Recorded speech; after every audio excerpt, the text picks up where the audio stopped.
The fourth critical choice that I made on my journey that I want to explore with you is to create community and belonging. And when I was in my early 30s, I had achieved more professional success than, like, literally, Elizabeth, I was blown away by what I had created professionally. For me, it was just I felt so professionally successful. But I looked around and I was friendly with everyone, but I was friends with no one. I still hadn't created my sense of community and belonging. So I went on an intentional journey there to create that. I want to explore this with you from two sides, belonging and community. And maybe we start with belonging. And I'd love to hear some adjectives or just characteristics, like, how does it feel to belong? How does that feel to belong? I think it feels safe and validating and encouraging, valued. It's a big word that comes to mind, like valued for your whole self and your whole identity. And has there ever been a time where you didn't feel like you belonged? I think there have been like micro times throughout my life. I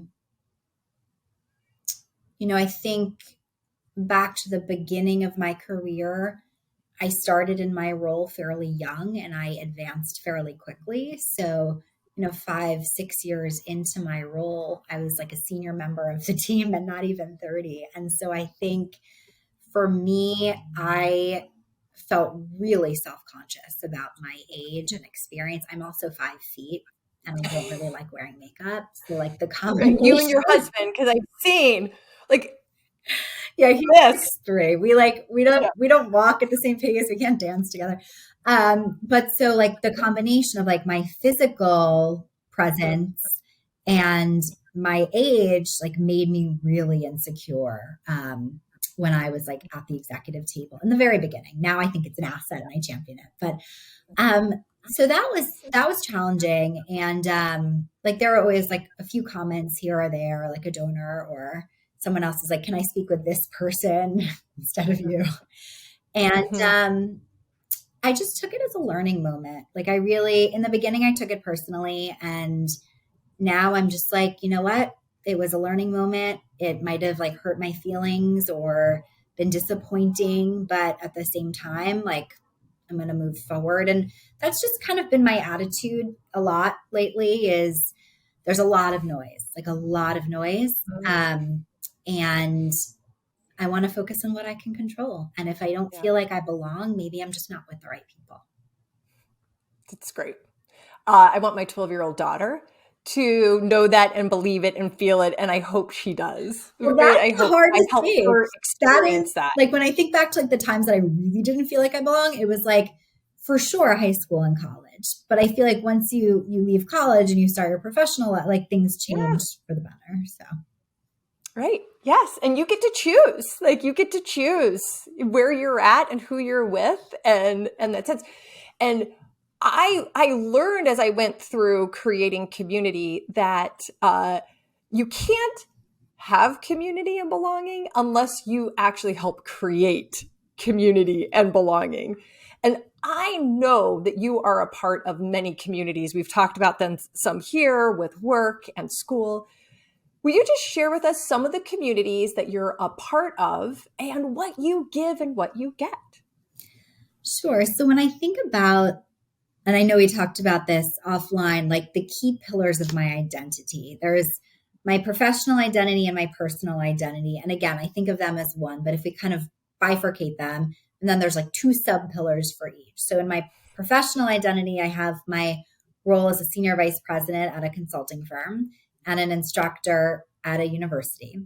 And then in terms of my personal identity, I have my Jewish identity, which is very core to who I am and has ultimately been like the spark of my entire career journey.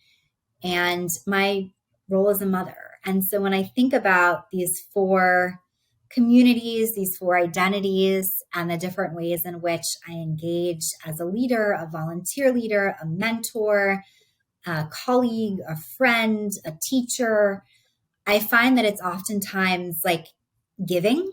And when I think back to philanthropy and what philanthropy means, it really means love of humankind. And to me, that is at the heart, no pun intended, at the heart of all of these identities. It's like love and kindness and commitment to bringing more love and joy into the world through consulting, through teaching, through my Jewish community, and through my role as a mom.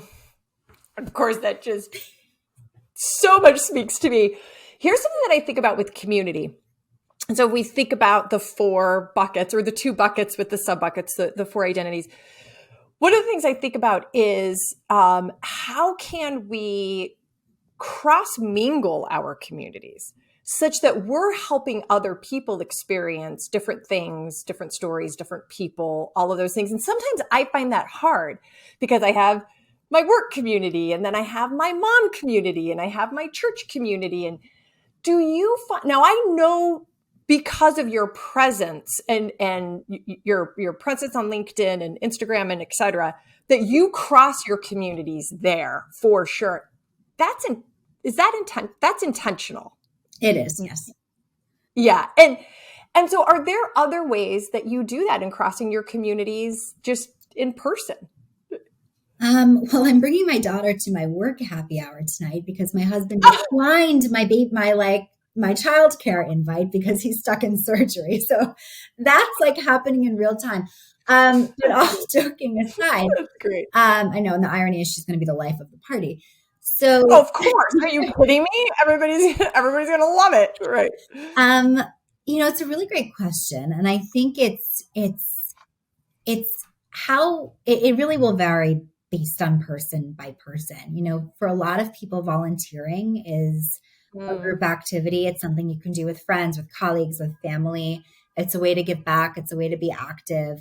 I think the question goes back to like what brings someone meaning and joy and energy, and how can you like find those activities that bring you energy and then align them with the other parts of your life and the other communities that you're a part of.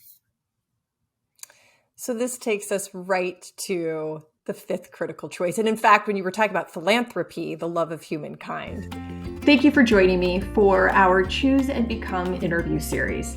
You could find this episode and others at trishkendall.com. Just go to trishkendall.com/choose-become-interview-series.